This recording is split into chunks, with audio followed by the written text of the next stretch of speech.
But done there, here's a run out. Is he hit? Has he hit? Has Hazelwood been run out? My goodness me. They've run from all over here to Kane Williamson. Can you believe they've missed out Australia after all of this? Williamson, is he on target? Is he short of his ground? You betcha he is. The skipper finally comes up trumps.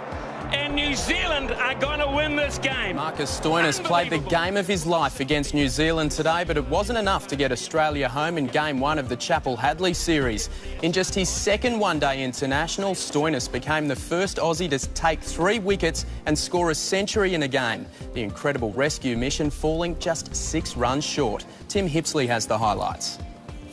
Already without Smith and Warner, stand-in skipper Matthew Wade was the latest to pull out with a back injury, handing the reins to Aaron Finch, while Peter Hanscom took the gloves. Watson there involved here. He's given him out, yeah. The new keeper put to the test early, the home side at their brutal best.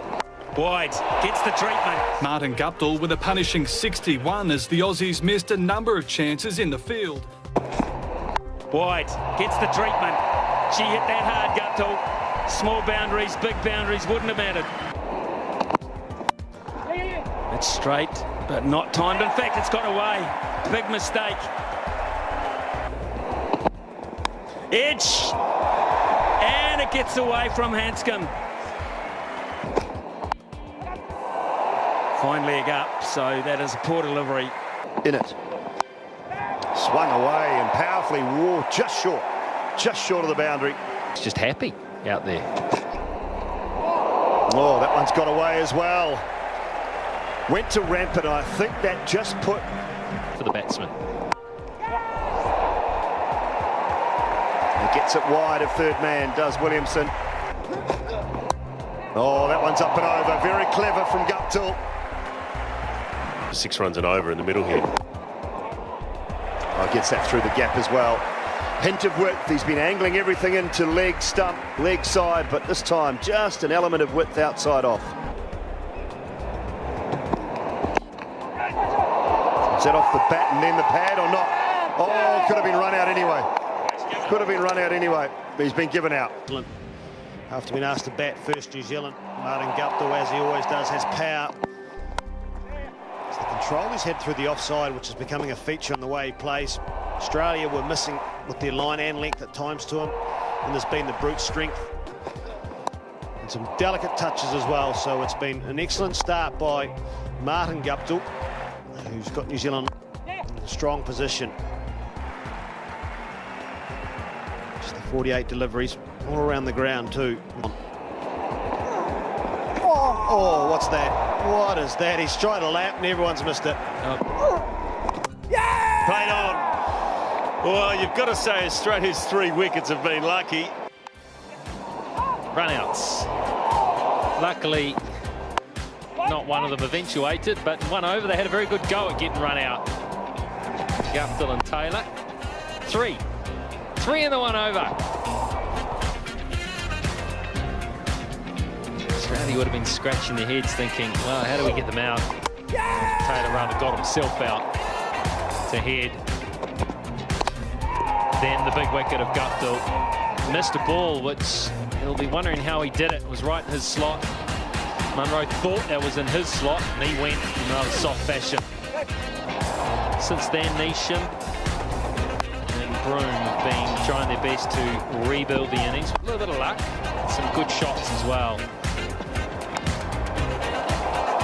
And a little bit of more luck.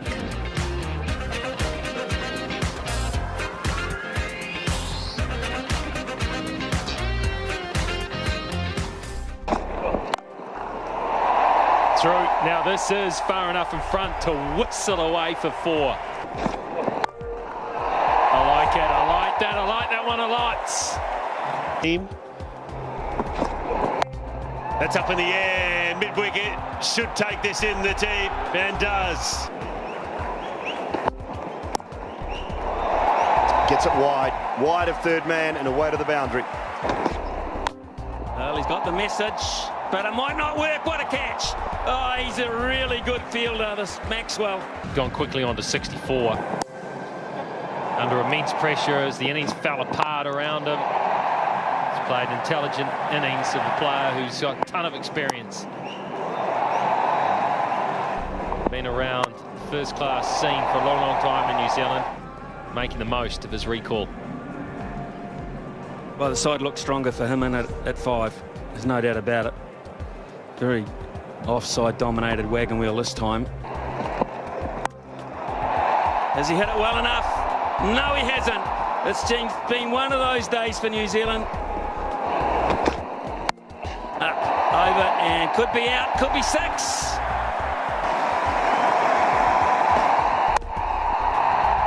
He's done it again, Trent Boult.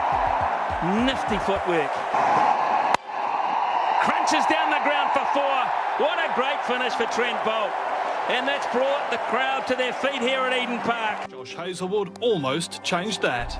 That's really clever. Is it? No, it's not. What a catch. Turns out his foot was touching the rope. The Black Caps' tail wagging their way to 286. New Zealand and Tim Southey and Trent Boult can get this ball to swing a little bit. What up? And Finch is away. Over the top. Beautifully played from Travis Head. And that'll be the first boundary for Australia. Australia's start, disastrous. Taken. Beautiful catch. Finch gone cheaply. Travis Head followed 4 balls later. But our third man's coming in. It should be a chest high mark, and it is. The number 1 ranked side throwing their wickets away. Shaun Marsh danced down the pitch on 16 and the Aussies were 4 for 48. Enter debutant Sam Hazlitt, the Queenslander who hasn't even played one-day cricket at domestic level. Just want to say right now, good luck to your son. But his stay was also brief, lasting just 11 balls. Lost one early and it was Aaron Finch. Scott Storris. Yeah, it was an excellent catch from Jimmy Neesham, so big trouble at 9 for 1. Immediately followed by his opening partner, Travis Head. The top edge down to Colin Munro. Bad to worse for Australia. An 8-run partnership, meaning a faint edge from Peter Handscomb. Had to be a review. It was a successful review from Kane Williamson. And it was overturned. Wayne Knight's signalling the decision. He's out. And that meant Australia were 18 for 3. Glenn Maxwell to the crease with Shaun Marsh. And the biggest partnership for Australia so far was between these two at the crease. Milligan, and beautiful strokes all around the ground, but that changed it. Nice flight, good pace, and a little hint of turn. Good piece of work stumping by Tom Latham. Off. The only field is outside the ring. And that is a good option then, rocking back. On debut, Sam Hazlitt got an edge. He was out there for 26 minutes, didn't face a lot of deliveries, only made 4. And what that's done is meant the biggest partnership for Australia has come together. The experience of James Faulkner, and the inexperience but power of Marcus Stoinis. A couple of 6s down the ground, 2 back-to-back. And all of a sudden it's built up to a partnership of 79 off 94 deliveries. 6 for 67, Marcus Stoinis did more than just hold the fort. And that's back-to-back 6s and 50 for Stoinis. When all his teammates failed, Stoinis stood tall and delivered in spades. It'll be 6 more. He's got plenty on that. What an over for Australia. He clubbed 21 off 1 over and he wasn't done with there. Magnificent from Marcus Stoinis. Oh, that'll be 4 more. He's just waited on it beautifully. Picks up 4. Down the ground for 6. Magnificent from Marcus Stoinis. Boy, has he added a lot of quality to this performance from Australia. Wonderful, wonderful effort. But that's going to help because that's gone miles. Absolutely, the biggest boundary well and truly cleared. 4 more. Brilliant batting. Sat back, waited for the shorter delivery. But he says, no, let me keep hitting. Let me keep hitting. Amazing. Just his second one-day game for Australia, Stoinis played the innings of his life and was poised to be the unlikely hero. But he says, no, let me keep hitting. With just 1 partner left, he crafted his way, taking control of the innings, but was denied the cruelest way possible when Hazlewood was caught short. Has he hit? Has he hit? He may not have achieved the ultimate result, but still walked off Eden Park a champion. Yeah, it was a roller coaster, wasn't it? We were under a bit of pressure, and then just doing one of the great one-day innings and probably one of the great all-round performances. He bowled beautifully, struck him unbelievably, and just couldn't get over the line, unfortunately. Yeah, I think Finchy mentioned it was a roller coaster. Certainly was.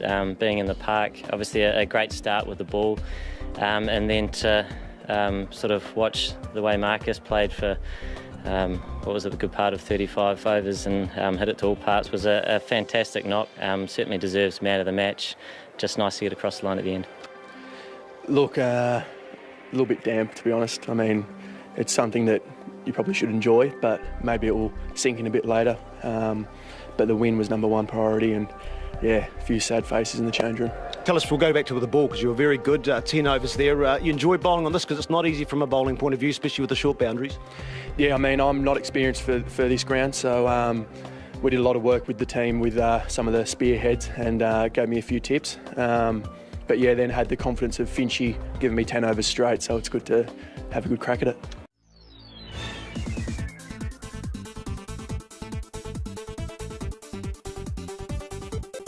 This video clip is brought to you exclusively by cricketcrowd.com.